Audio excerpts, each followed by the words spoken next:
Hi everybody, thanks for joining Create with Dee. Today I'll share with you how we can make these little rosettes. They're super easy, made out of circles, and it's a great way of using up all of our scraps that we keep too.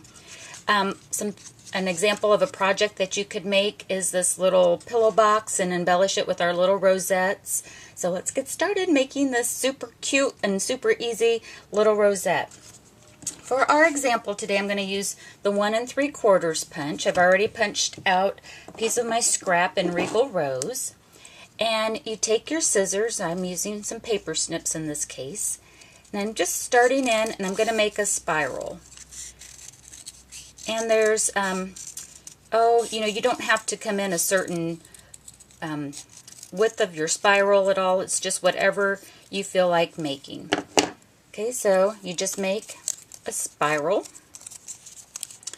and for some reason this works out best if you start out by turning your spiral away from you.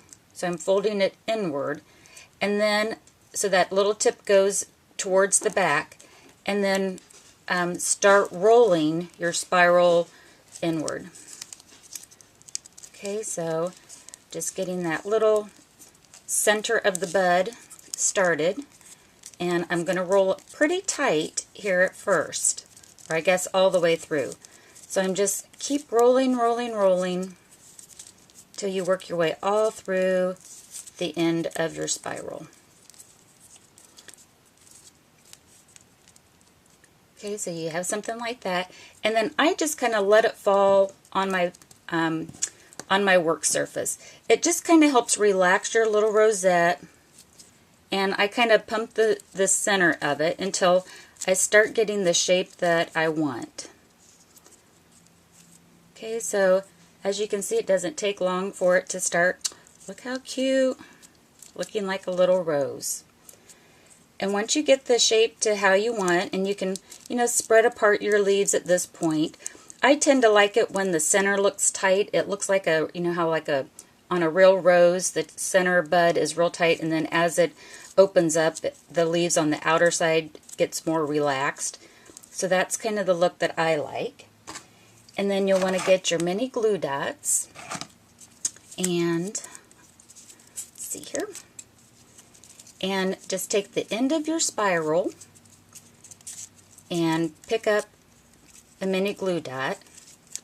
And then that's what's going to keep it all together. So again, you kind of get it shaped to how you like.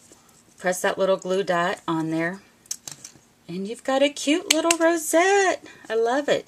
Let's go ahead and we'll make one more together. Let's try a different size.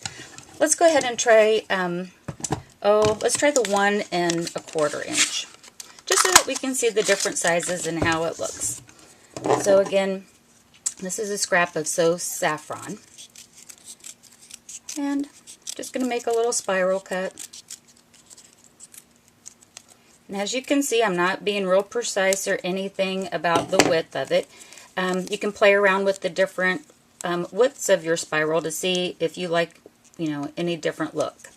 Okay, so again, I'm going to tuck the little tail backwards and then come inwards to start scrolling up my spiral.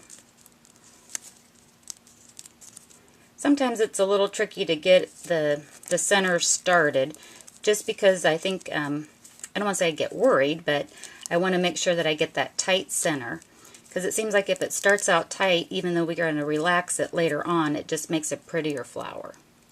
Okay, so that's how that one looks. And again, I'm just going to kind of drop it on my work surface, and that just kind of helps open it up a little bit. So again, just, don't be afraid to play with it. And actually kind of roughing up some of the edges has some kind of neat little effects to it.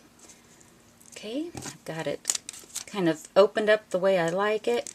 I'm going to pick up the end of my spiral with the glue dot, put it on the end, and then shape it again. Oh my gosh, is that not the cutest? And then, so, you can just keep doing that with however many flowers you want to make for your project. A trick that I learned too is that, or that I discovered, is that if you take one of your clear blocks It's a nice weight and everything. And I actually just kind of squish down my rosette sometimes. So let's take this little purple one here, for example. And I just kind of straighten it up. And then I'm going to go straight down and just kind of press it. What that does, I'm going to press it a little harder. What that does, it just kind of gives it a little more flatter look. But what it also helps do is flatten the surface. So especially if you were putting this on a card or something like that, you know, you'd have a flatter surface to adhere things to. So those are the two looks. You know, if you just flatten it slightly, you can keep doing that, or you can leave it all puffed up. So play around with the different size circles. It's so much fun. Adds a 3D element to a bunch of different things. This is a pillow box that I'm making it to give as a gift to my goddaughter. These little rosettes would be so cute to decorate the outside of a frame. All sorts of different things, especially, you know, gift giving. So, oh, and I was also wanting to share with you guys, wouldn't this make the cutest little bridal shower favors too? You know, especially with the bride's colors. Oh, so much to do with these little rosettes. Super easy, super quick, and a great way of using up your scraps. So I hope you enjoy making these. Happy crafting, everybody. Bye-bye.